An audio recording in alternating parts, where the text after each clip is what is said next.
Hello, everyone, and a Happy New Year from his author's voice. And I am the author, Jack Sanger. Well, the story you're about to hear concerns something that I'm sure most of us would love to do, and that is to dig for treasure. Salvage. They were foraging, as kids do, in the jelly-like grunge of four boys, the fourth and smallest of their planet's moons.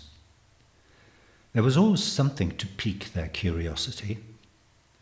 Galactic tidal winds had once converged via an anomaly in space-time to bring down flotsam and jetsam onto the moon's yielding surface, an artificially padded wasteland.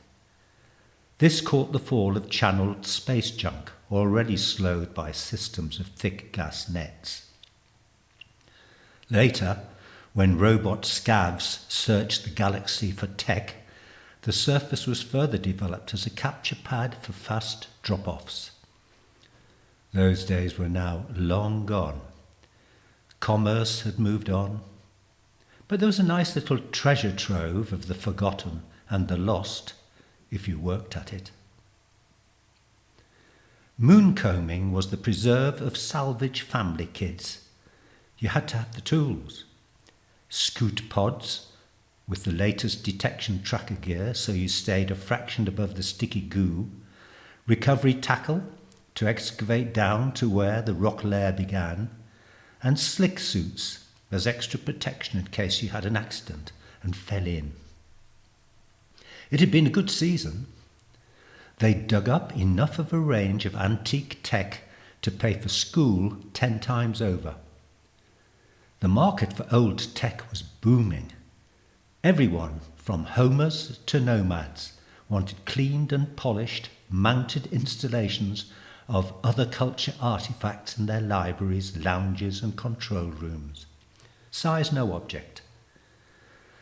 The great floating hotel cruisers paid top whack for an early complete geo satellite, for instance, or a landing pod. A primitive Civilization 1 wheel-driven, solar-powered investigatory vehicle had recently broken all auction records. Berry and Yolt dreamed of making a similar find. They looked at the list of their discoveries, all in shrink bubble, ready to be finally sealed.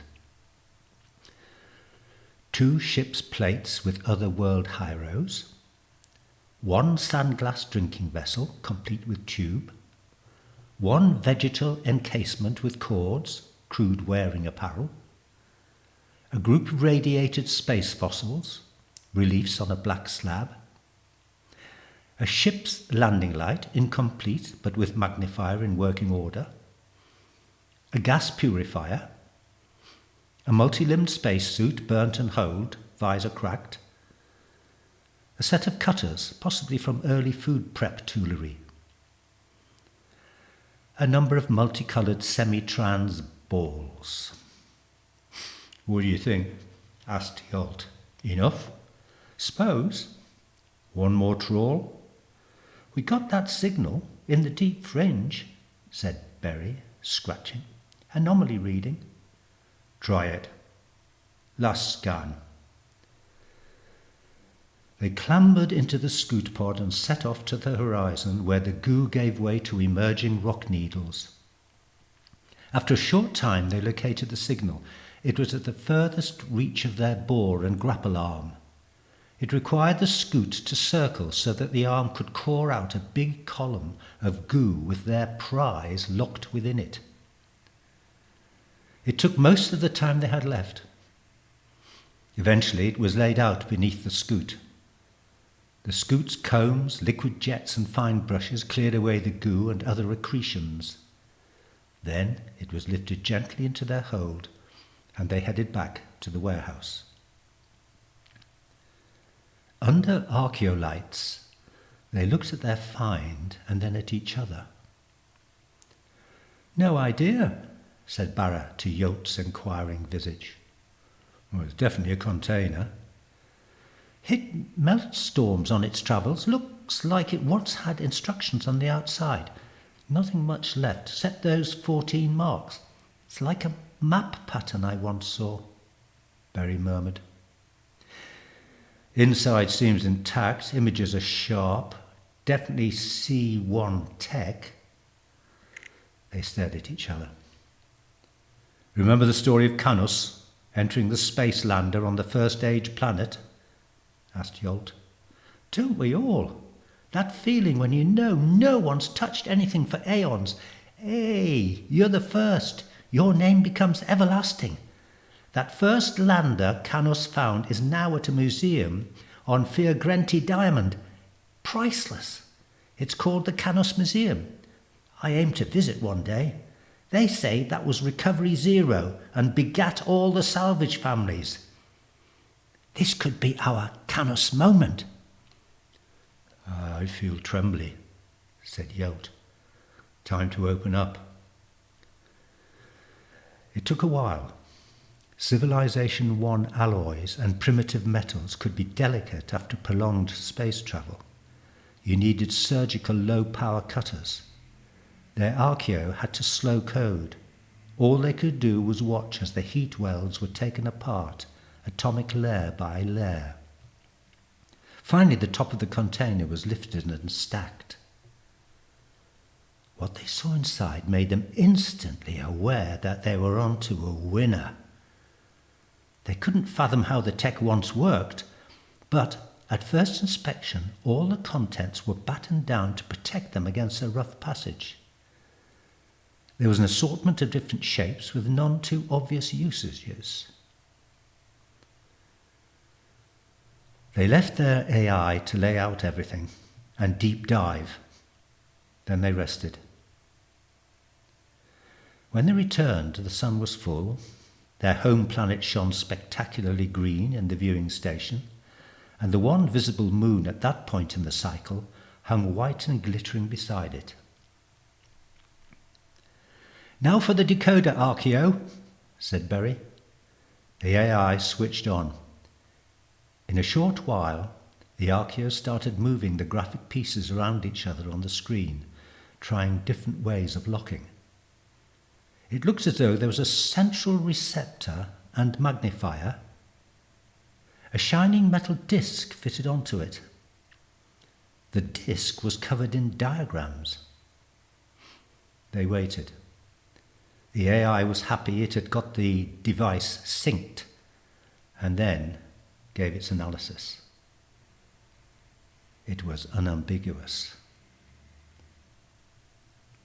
The soft-spoken archaeo whispered to them, "This is a C1 device. It contains records of a species once located in the Beta Outer Galactic. Bipedal, a little like yours. I have copied their location on star map 011 for your later reference. It's extinct now, of course. The disk contains holy records. There are images, moving images, and sounds embedded in the grooves in the disk's surface. It appears to require no power other than a spring tighten and release mechanism. I will try to give meaning to the sounds, but first I will assemble it for you now, if you agree. And having absorbed all its contents, I would like to play a section I know you will like." Berry looked at Yolt. Affirmative. The AI's precision arms began assembly. When it was finished, they had before them something they knew would break even that solar-powered traction machine's auction record. It was made from base metals, shining enticingly under the lights, had a pleasing tubular shape fixed over a base upon which the separate disc could be placed. A needle would then be inserted into its grooves and the sound amplified via the tube. The AI laid the disc on its mooring. The warehouse filled with a loud, layered but persistent beating noise. It was an attack on the sensibilities. Primitive, but somehow engaging. Archaeo turned it off.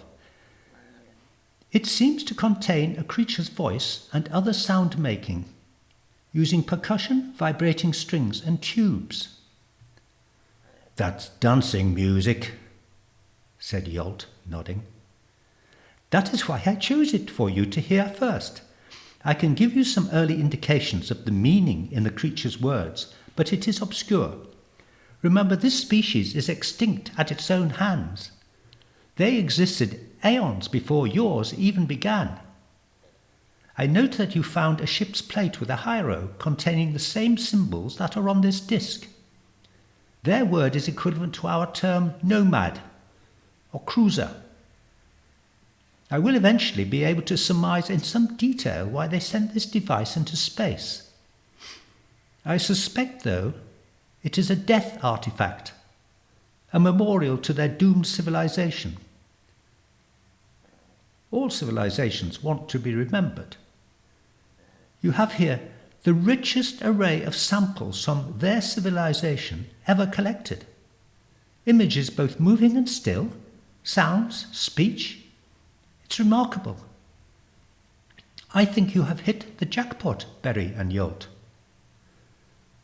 The two hugged each other. Play that early music again, yelled Yolt.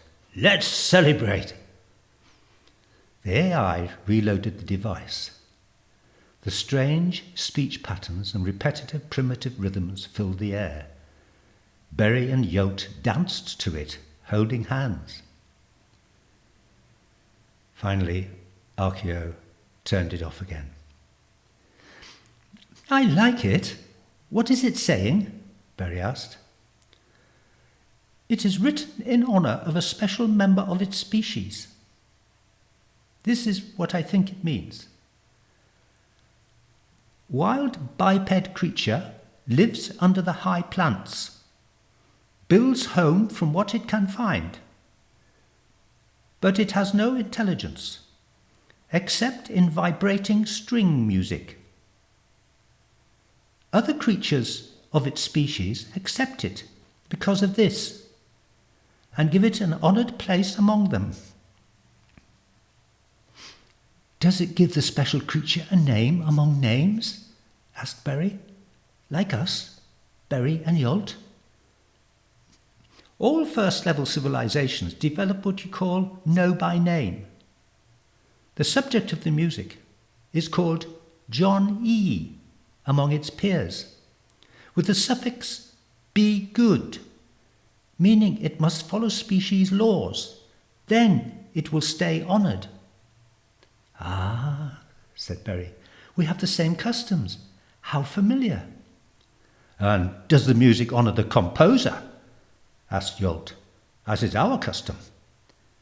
Yolt was an aspiring music composer himself. It seems so. You will like it. The composer shares one of your names, Chuck Berry. Hey, laughed Berry. Hey!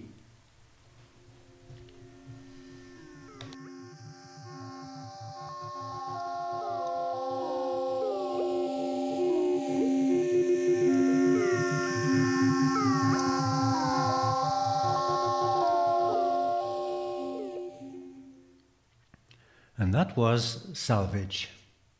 I hope you enjoyed it. There are many other short stories on my YouTube channel. His author's voice, stories with a twist. I hope you listen to them. But if you prefer to read rather than listen to my voice, you can go to my website, which is www.jacksanger.com. And there you can download for free novels, plays, short stories, poetry, or you could even make a donation. Please subscribe by clicking the subscribe button and pass the link on to your friends. In the meantime, go peacefully. Bye for now. Bye-bye.